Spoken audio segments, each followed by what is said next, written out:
Pinangunahan nga ng Pangulo ng Pilipinas na si President Bongbong Marcos Jr. ang nasabi nga pong commencement exercise of the Philippine Military Academy ng PMA.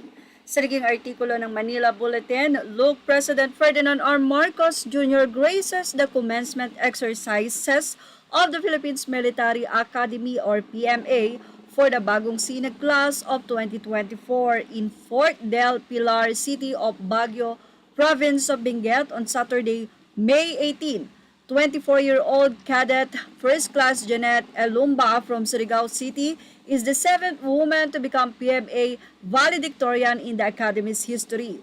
Also in attendance are Vice President Sara Duterte and Defense Secretary Gilbert Chidoro.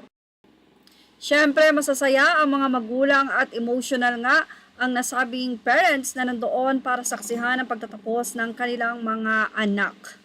Kabila ng issue, marami naman ang natuwa na maayos pa rin ang Pangulo ng Pilipinas na si President Bongbong Marcos Jr.